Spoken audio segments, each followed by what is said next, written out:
두 주 전 이 주일 오후 예배 설교 중에 제가 제 시력과 관계된 이야기를 잠시 드렸던 적이 있습니다. 박 목사가 언제 그런 말을 했대? 이런 표정들이신데요. 기억하지 못하셔도 괜찮습니다. 제가 초등학교에 입학해서 처음 시력 검사를 받아본 이래 지금까지 시력을 1.5로 유지할 만큼 이 눈 건강에 있어서 하나만큼은 자부심을 가지면서 살아왔습니다. 다른 신체는 비실비실한데 이 눈이라도 건강하니까 다행이다라는 그러한 생각이 들었습니다. 제가 20대 초반에 이 패션 아이템으로 도 수가 없는 뿔테 안경을 한번 써본 것을 제외하고는 이날 이때까지 안경을 써본 적이 단 한 번도 없습니다. 그런데 작년부터 이 글씨가 잘 안 보이기 시작하는 겁니다. 성경을 보고 책을 읽으려고 해도 글씨에 초점이 잘 맞지 않고, 그러다 보니까 이 집중이 잘 안 되는 겁니다. 책을 보기가 너무나도 불편했습니다. 그래서 제 눈에 이상이 생겼다라는 것을 판단을 하고 안과를 방문해서 이것저것 검사를 하고 진료를 받았습니다. 그런데 의사 선생님께서 하시는 말씀이 노안이라는 겁니다. 노안이 왔으니까 돋보기를 맞춰서 써야 된다는 겁니다. 그렇게 돋보기 처방전을 손에 들고 집에 돌아왔는데 제 삶에 노안이 왔다는 것이 쉽게 받아들여지지 않았습니다. 아직 40대 중반밖에 안 됐고 누구보다 시력이 좋았는데 갑자기 노안이라니, 게다가 돋보기를 써야 된다니, 이 현실을 인정하기가 쉽지 않았습니다. 그래서 제가 돋보기를 맞추러 안경점에 가지 않았습니다. 참아보기로 했습니다. 1년이라도, 아니 단 몇 달이라도 돋보기를 쓰는 것을 미뤄보고자 이 불편함을 감수하기로 했던 것입니다. 그런데 시간이 지나면 지나갈수록 불편감이 커져갔습니다. 책이 점점 눈에서부터 멀어지기 시작했습니다. 눈에서 멀어져야 글씨의 초점이 맞았던 것입니다. 새벽 예배를 인도하기 위해 성경책을 펼치면 성경의 작은 글씨가 정확하게 보이지 않아서 애를 먹었던 적도 솔직히 있습니다. 게다가 약간이라도 어두운 곳에서는 글씨가 더 잘 안 보였습니다. 한 번은 이 신방을 가려고 교회 주차장에서 내비게이션에 주소를 입력하는데, 여러분 우리 교회 주차장이 굉장히 어둡지 않습니까? 마침 핸드폰 카톡에 저장해 놓았던 주소가 눈에 보이지 않아서 한참 동안 고생한 적도 있습니다. 그러다가 도저히 불편함을 참을 수가 없어서 그제 월요일 날 쉬는 날을 이용해서 안경점에서 안경을 하나 맞췄습니다. 그런데 안경이 며칠 걸린다고 해서 지금 기다리고 있는 중입니다. 안경을 맞추기 위해서 이 렌즈 저 렌즈 써보면서 제게 잘 맞는 렌즈를 맞췄는데 어찌나 세상이 이렇게 깨끗하고 환하고 밝게 보이는지, 초점이 잘 안 맞아서 흐릿해 보이던 작은 글씨도 너무나도 선명하게 잘 보이는 그런 신세계가 따로 없을 정도였습니다. 그래서 빨리 이 맞춘 안경을 쓰고 책도 보고 싶고 성경도 읽고 싶다라는 생각이 제 마음속에 한가득일 정도입니다. 여러분, 우리가 육체의 시력을 위해서 돋보기 안경을 하나 맞춰서 썼을 뿐인데 세상이 이렇게 달라 보이고 삶이 좀 더 편안해질 수 있습니다. 그렇다면 우리가 영혼의 돋보기를 쓰게 된다면 어떠할까요? 우리 영적인 눈이 열리고 우리의 믿음의 시력이 밝아지면 우리의 신앙생활이 어떻게 달라지게 될까요? 오늘 우리에게 주시는 말씀을 통해서 믿음의 눈으로 바라볼 때 어떤 영적인 유익과 축복이 우리에게 있는지 함께 나누고 은혜 받는 시간 될 수 있기를 소망합니다. 오늘 본문 8절 말씀입니다. 같이 한번 읽어보겠습니다.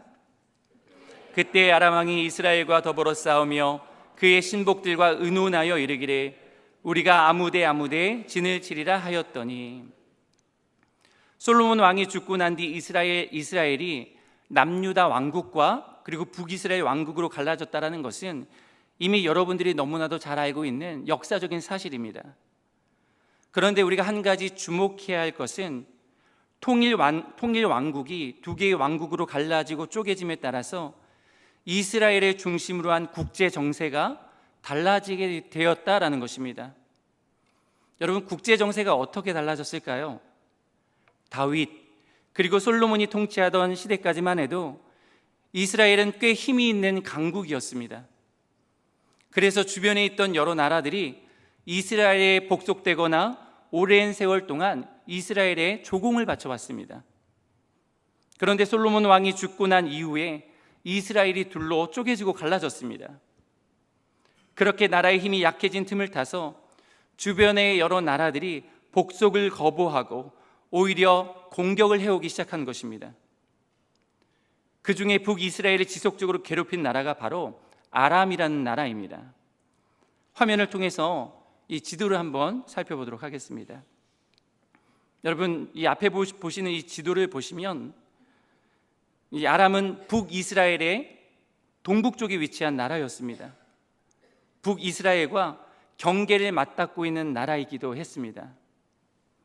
지금의 시리아 다마스커스 지역에서 세력을 펼치고 떨치고 있던 나라가 바로 아람이었던 것입니다. 여러분, 이렇게 국경을 맞닿고 있다 보니 어떻겠습니까? 분쟁과 갈등이 빈번하게 일어났을 것이 자명합니다. 게다가 아람 왕의 전략은 변화무쌍했습니다. 어떨 때는 전면전을 펼치기도 했지만 또 어떨 때는 잘 훈련된 군사들을 매복시켜서 기습작전을 펼치기도 했습니다. 오늘 본문 이 8절 말씀에 나오는 우리가 아무데에 진을 치리라 하였더니 라는 이 표현이 바로 매복작전을 의미하는 것입니다. 지금 아람 왕이 그의 참모들과 더불어 작전 계획을 세우고 있는데 복병을 두어 기습할 장소를 정했다라는 것입니다. 아마도 이스라엘 왕이 지나갈 만한 길목의 군사들을 매복시켰다가 급작스럽게 기습을 감행해서 이스라엘 왕을 포위하거나 사살하려고 했던 것 같습니다. 그런데 여러분, 아람 왕의 이러한 변화무쌍한 전략이 통했을까요? 통하지 않았을까요? 통하지 않았습니다. 번번이 실패로 돌아가고 말았습니다. 오늘 본문 10절 말씀을 보니까 이스라엘 왕이 아람 군사들이 매복해 있기로 한 장소에 미리 병사들을 배치해서 아람 왕의 전략을 무력화시켰습니다. 그런데 그렇게 하기가 한두 번이 아니었습니다. 10절 말씀 한번 보십시오. 이스라엘 왕이 하나님의 사람이 자기에게 말하여 경계한 곳으로 사람을 보내 방비하기가 한두 번이 아닌지라. 이처럼 비밀 군사 작전이 번번이 실패하자 이 아람 왕의 마음이 불안했습니다. 그는 수차례에 걸친 침공 계획이 간파당하자 이 내부에 첩자가 있다라고 생각했습니다. 내부에 있는 이 첩자가 군사 기밀을 이스라엘에 넘겨주고 있다라고 그렇게 판단했던 것입니다. 그래서 내부에 있는 첩자 스파이를 색출하기 위해 지금 신하들을 불러다 모아놓고 추궁하기 시작했습니다. 그런데 그때 한 신하가 나서서 이렇게 말했습니다. 12절 말씀을 보십시오. 그 신복 중에 한 사람이 이르되 우리 주 왕이여 아니로소이다. 오직 이스라엘 선지자 엘리사가 왕이 침실에서 하신 말씀을 이스라엘의 왕에게 고하나이다 하는지라. 여러분, 이게 무슨 말입니까? 아람 왕의 기습 전략이 실패한 이유가 무엇 때문이라고 지금 말하고 있는 것입니까? 내부에 첩자가 있기 때문입니까? 아닙니다. 내부에 첩자가 스파이가 있어서 기밀이 누설된 것이 아닙니다. 그러면 여러분, 대체 이스라엘 왕이 어떻게 알고 미리 대비할 수 있었던 것일까요? 이스라엘 선지자 엘리사가 아람 왕이 침실에서 하는 말까지도 다 듣고 이스라엘 왕에게 고했기 때문이라는 겁니다.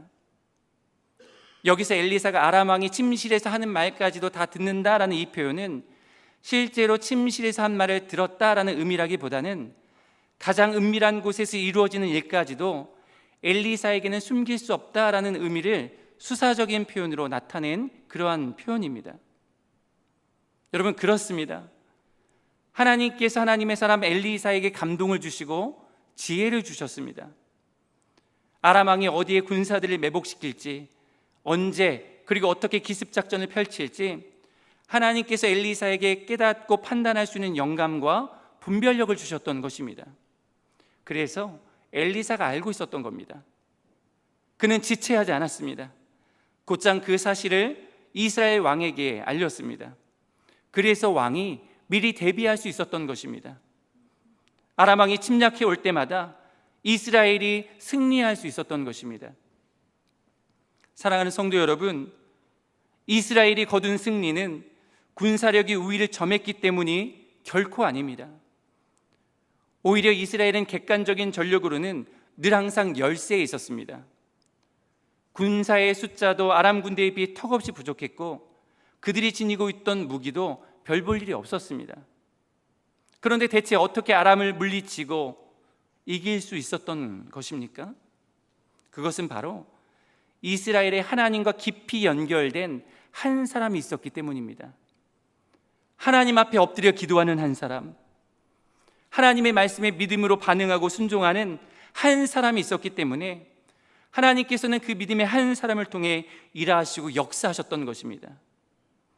엘리사 한 사람이 하나님 앞에 바로 깨어 있을 때 영적으로 흑암 가운데 있었던 이스라엘도 하나님의 일하심을 경험할 수 있었던 것입니다.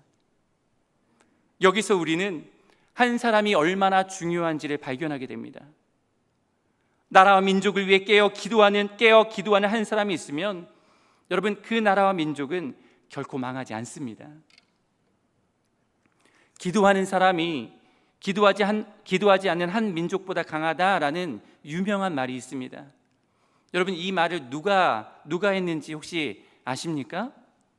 이 청교도의 창시자인 존 낙스라는 유명한 목회자가 한 말이 바로 이 말입니다. 이 존 낙스는 영국의 피해 여왕이라고 불리었던 메리 여왕과 투쟁하면서 개혁 신학의 자유를 실제로 쟁취해냈던 그런 인물입니다. 그가 죽음도 불사하며 오롯이 개혁을 향한 믿음과 용기를 가질 수 있었던 비결은 다름 아닌 기도였습니다. 그가 존 칼빈과 함께 이 제네바에 있을 때의 일입니다. 스코틀랜드 교회 개혁에 앞장서 달라며 그의 동지들이 찾아왔습니다. 그는 이를 하나님의 부르심으로 인정하고 하나님 앞에 엎드려 간절히 기도했습니다. 하나님, 스코틀랜드를 저에게 주시옵소서. 그리고는 스코틀랜드로 돌아와서 메리 여왕 앞에서 담대하게 선포했습니다. 로마 교회는 창녀다. 교회든 관습이든 온갖 영적인 간음으로 더럽혀져 있다. 만약 회개하지 않으면 교황도 왕도 심판을 면치 못할 것이다. 여러분, 이렇게 선포한 결과 그는 감옥에 갇히고 말았습니다. 그러나 그의 선포대로 이 여왕은 중병에 들게 되었습니다. 결국 여왕이 그를 옥에서 풀어주면서 이렇게 말했다고 합니다. 영국의 100만 군사보다 존 낙스 한 사람의 기도가 더 무섭다. 사랑하는 성도 여러분, 이렇듯 하나님은 오늘도 하나님을 신뢰하며 하나님 앞에 엎드려 기도하는 한 사람을 찾고 계시는 줄 믿습니다.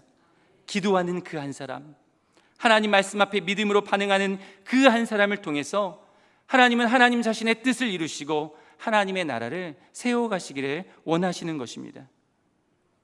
그러므로 사랑하는 성도 여러분, 하나님께서 찾고 계시는 그 한 사람이 저와 여러분이 되기를 주님의 이름으로 축복합니다.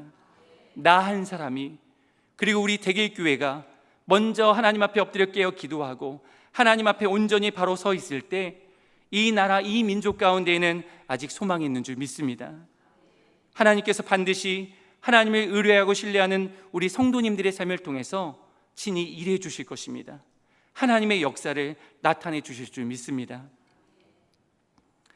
기도하는 한 사람이 기도하지 않는 한 민족보다 강하다라는 이 존 낙스의 말처럼 수십만의 아람 군대보다 하나님께서 붙드시고 사용하시는 엘리사 한 사람이 더 강했습니다.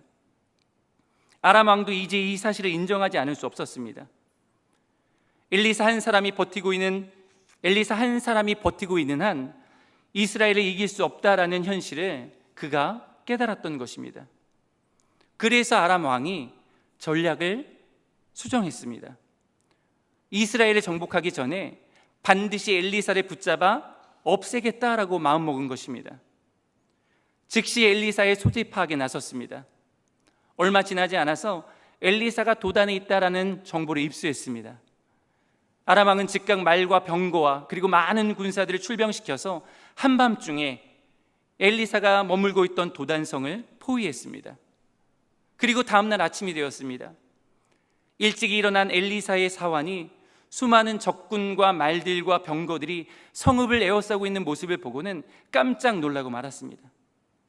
잠이 덜 깨 헛것이 보이는 것은 아닌지 몇 번이고 눈을 비비면서 확인해 보았습니다. 그러나 눈앞에 펼쳐진 광경은 현실이었습니다. 칼과 창으로 무장한 대규모 군사들이 전투 태세를 갖추고는 당장이라도 달려들 기색을 하고 있었던 것입니다. 예상치 못했던 광경에 이 사환의 오금이 저리기 시작했습니다. 사환은 즉시 엘리사에게 달려가 말했습니다. 아, 내 주여, 우리가 어찌하리이까? 여러분, 지금 사환이 엘리사에게 내뱉고 있는 이 말, 라는 이 말은 영어로는 oh no라는 말입니다. 전혀 예상하지 못했던 상황이 눈앞에 펼쳐진 데에 대한 탄식의 외침이었습니다. 그리고 이어지는 우리가 어찌하리까? 라는 이 말은 히브리어로 에카나세라는 그런 말입니다. 이 말은 절규의 의미를 나타내는 표현입니다. 즉, 이 사환은 도단성을 둘러싼 아람 군대를 보고 자신이 죽임을 당하거나 포로로 끌려가게 될 것을 생각하고는 엘리사를 향해서 지금 탄식하고 절규하고 절망하고 있었던 것입니다. 이처럼 우리 앞에 닥치는 여러 가지 문제와 어려움들은 우리로 하여금 탄식하게 만들고 절망하게 만듭니다.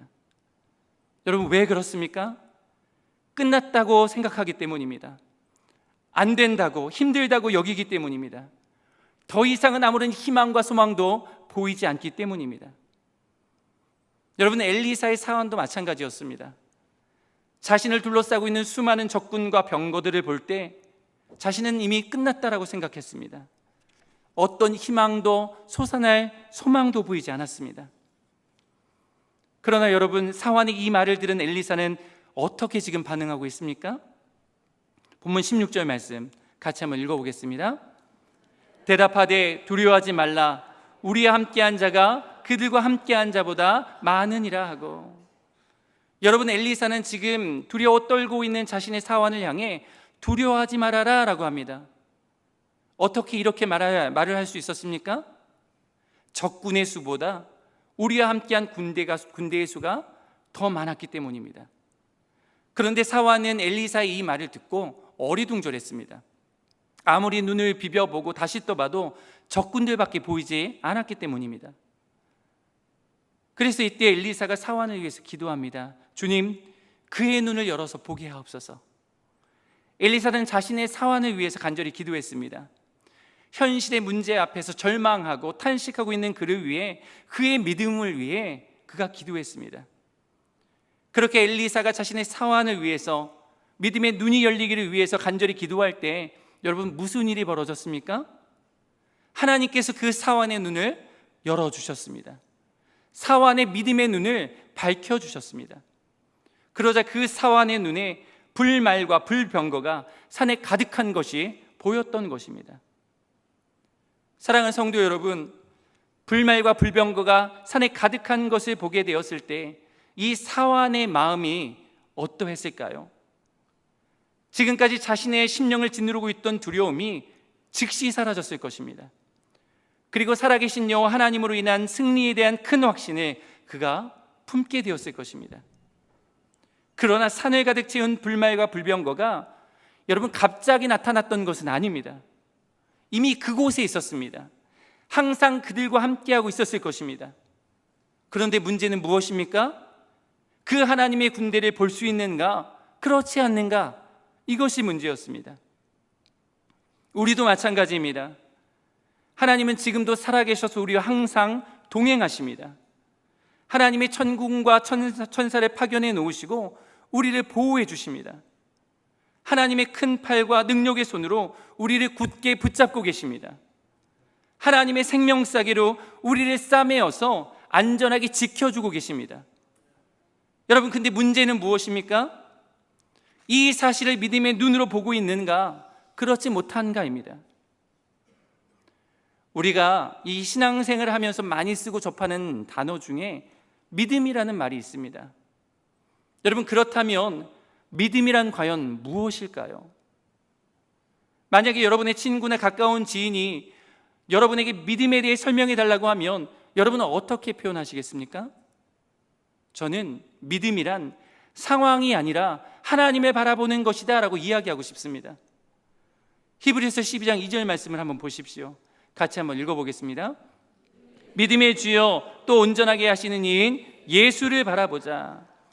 여러분, 우리에게 믿음을 주시는 분도 예수님이시고, 우리의 믿음을 온전하게 해주시고 우리의 믿음을 완성하시는 분도 예수님이십니다. 그러므로 믿음은 사람이나 환경을 바라보는 것이 아니라 하나님을 바라보는 것입니다. 우리가 믿음의 주가 되시는 주님을 바라볼 때 우리 안에 믿음이 생기는 것입니다. 믿음은 내가 한번 믿어보겠다라는 다짐이 있어서 생기는 것이 결코 아닙니다. 주님을 바라볼 때 믿음이 생깁니다. 인생의 벼랑 끝과 같은 상황이라도 그 모든 상황 속에서 주님을 바라보고 우리 주님께 시선을 내어 맞출 때 내가 서 있는 이 벼랑 끝에서도 하나님이 새 일을 이루실 것이라는 믿음이 생기는 것입니다. 나의 인생을 역전시키실 것이라는 믿음이 살아계시는 하나님을 바라볼 때 우리 안에 주어지는 것입니다. 여러분, 예수님의 수제자 베드로를 한번 생각해 보시길 바랍니다. 그는 자기의 모든 시선을 예수님께 맞췄을 때 바다 위를 걸었습니다. 믿음으로 놀라운 일을 경험했던 것입니다. 그런데 바다 위를 걷는 정말 신비한 일을 경험한 것도 잠시 잠깐이었습니다. 그만 물속에 빠져서 허우적거리기 시작했습니다. 여러분, 베드로가 바다 위를 잘 걷다가 왜 물속에 빠져 허우적거렸습니까? 주님을 향한 시선을 놓쳤기 때문에 그렇습니다. 마태복음 14장 30절 말씀을 보십시오. 바람을 보고 무서워 빠져가는지라 소리질러 이르되 주여 나를 구원하소서 하니. 여러분, 지금 베드로가 무엇을 보았습니까? 믿음의 눈으로 주님을 바라본 것이 아니라 육신의 눈으로 불어오고 있는 작은 바람을 보았습니다. 주님으로부터 믿음의 시선을 놓치고 주변의 작은 상황과 환경을 바라보자 베드로 안에 두려움이 급습했습니다. 그래서 물속으로 가라앉고 말았던 것입니다. 그렇습니다. 우리가 어떤 눈으로 그리고 무엇을 바라보느냐가 우리의 인생을 결정짓는 것입니다. 우리가 불신앙의 눈으로 사람을 바라보면 실망만 됩니다. 내가 처한 상황과 환경을 바라보면 막막하고 답답하고 소망이 생겨나질 않습니다.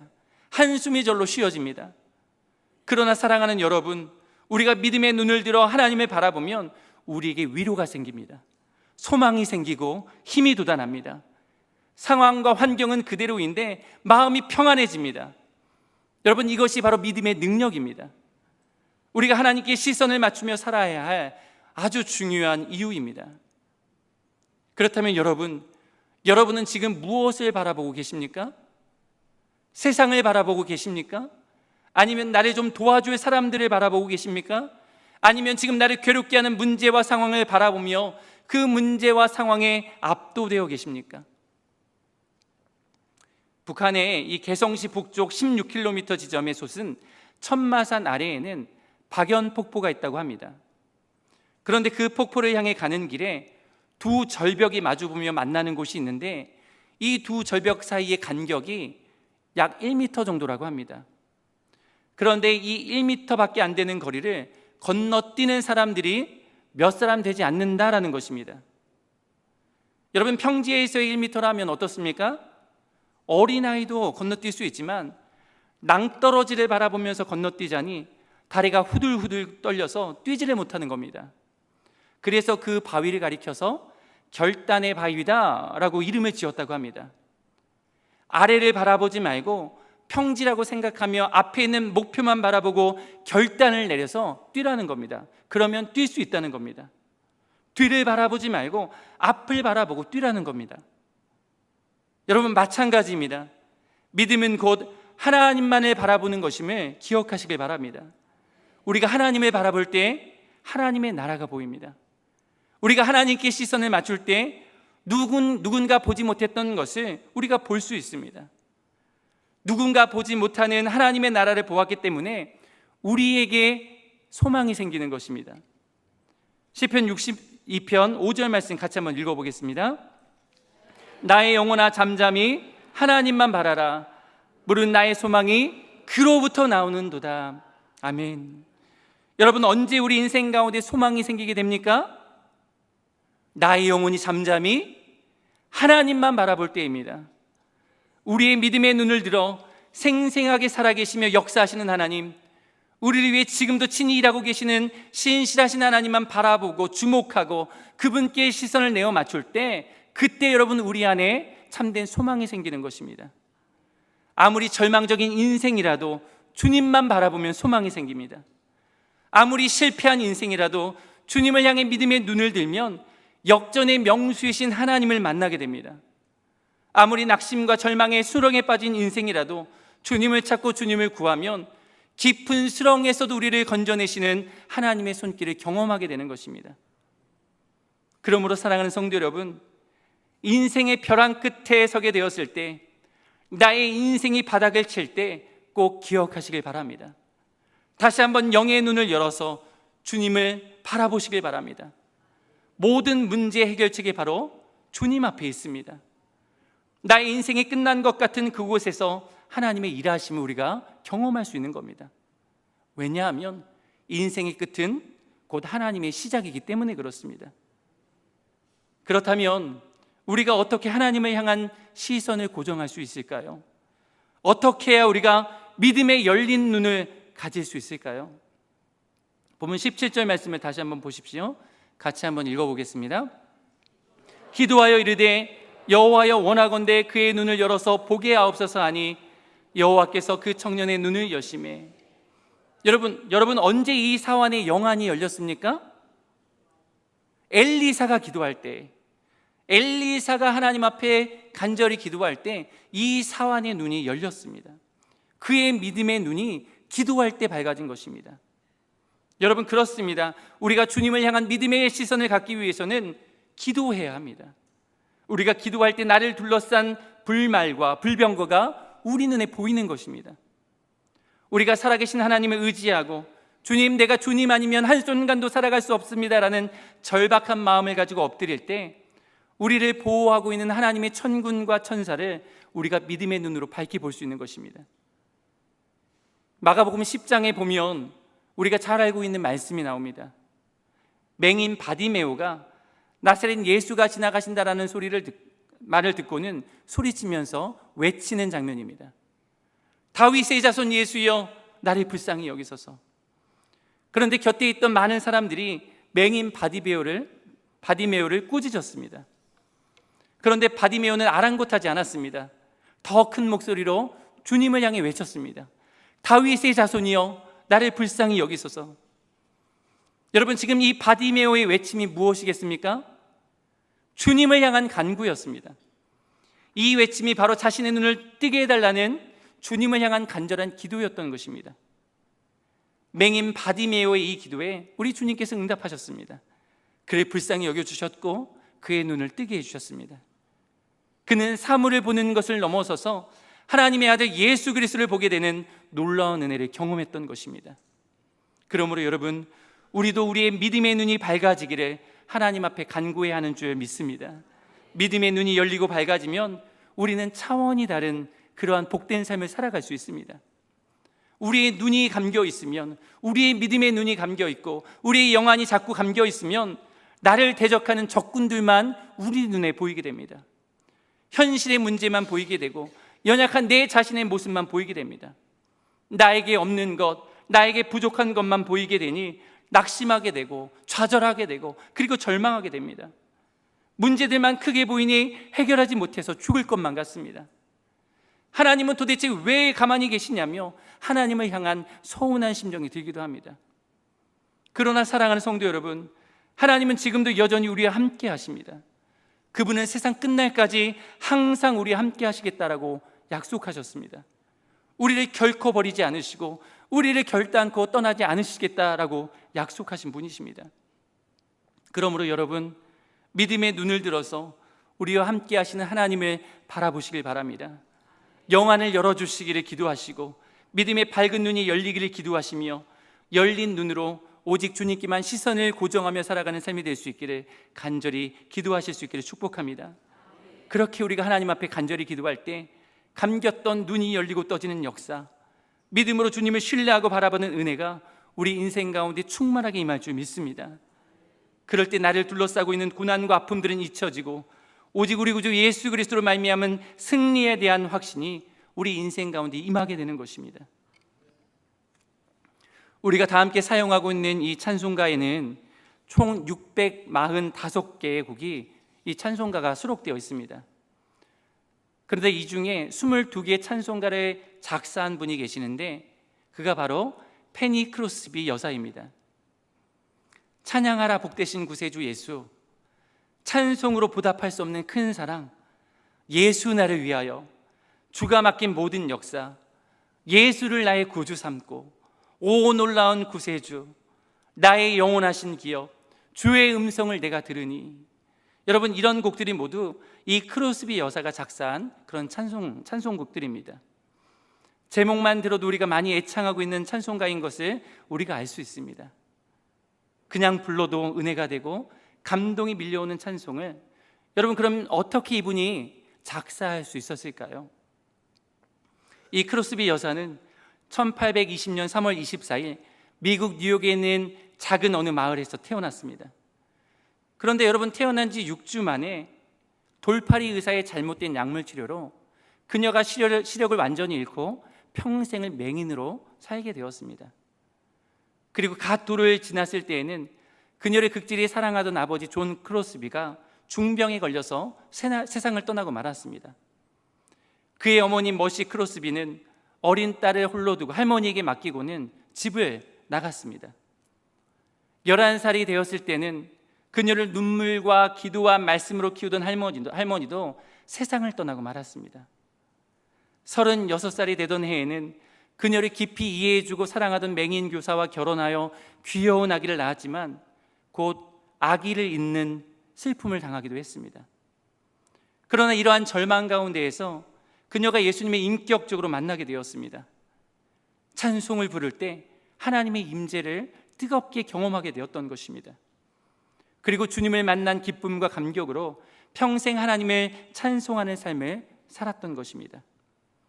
그런데 여러분, 이 크로스비가 이러한 찬송시를 쓸 때마다 항상 가장 먼저 하는 습관이 한 가지가 있었습니다. 그것이 무엇인지 아십니까? 바로 하나님께 기도하는 것이었습니다.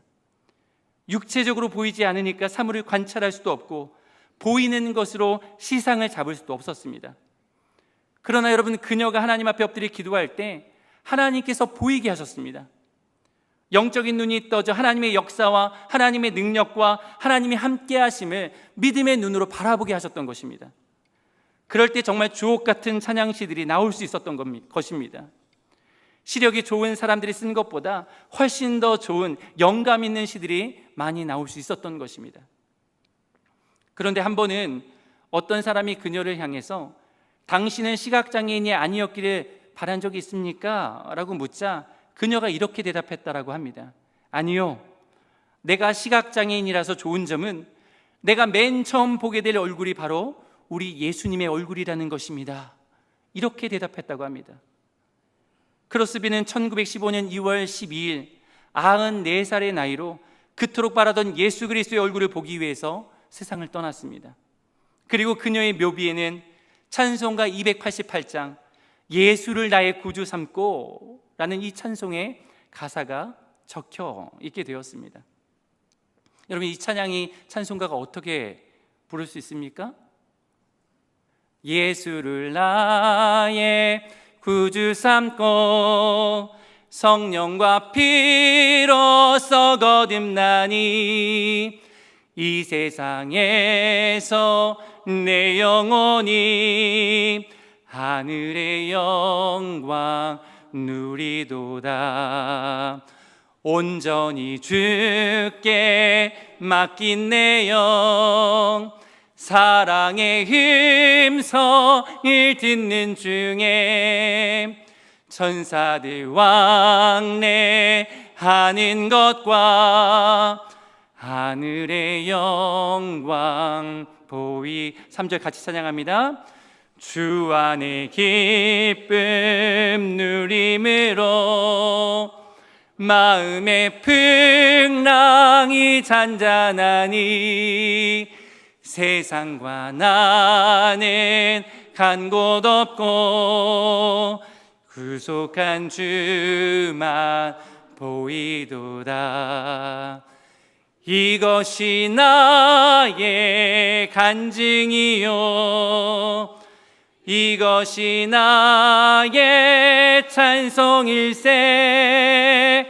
나 사는 동안 끊임없이 구주를 찬송하리로다. 아멘. 여러분, 이것이 진정 여러분들의 삶의 고백이 되고 찬송이 될 수 있기를 주님의 이름으로 축복합니다. 여전히 우리 인생 가운데에는 근심된 일이 많고 곤고한 일이 참 많습니다.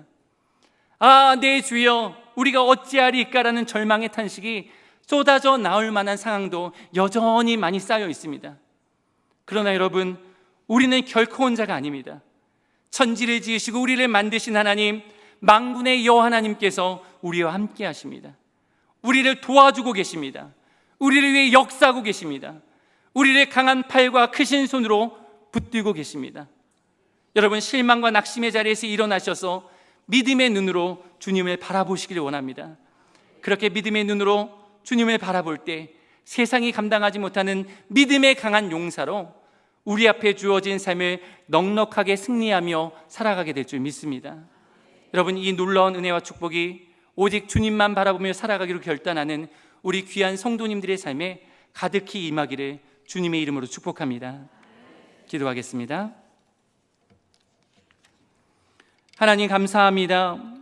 우리에게 주어진 인생의 경주를 경주해 나갈 때 때로는 예기치 못한 어려움과 문제를 만나기도 하고 사방으로 우겨쌈을 당하는 것 같은 환경을 만날 때도 있습니다.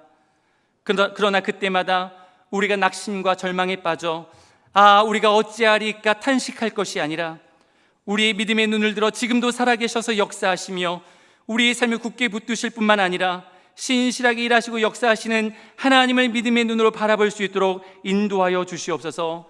그래서 나를 둘러싼 고난과 아픔들은 잊혀지게 하시고 오직 우리 구주 예수 그리스도로 말미암은 승리에 대한 확신이 가득한 삶을 살아갈 수 있도록 우리 대길에 속한 모든 성도님들을 날마다 축복하여 주시옵소서. 감사드리며 살아계신 우리 구주 예수 그리스도 이름으로 기도합니다. 아멘.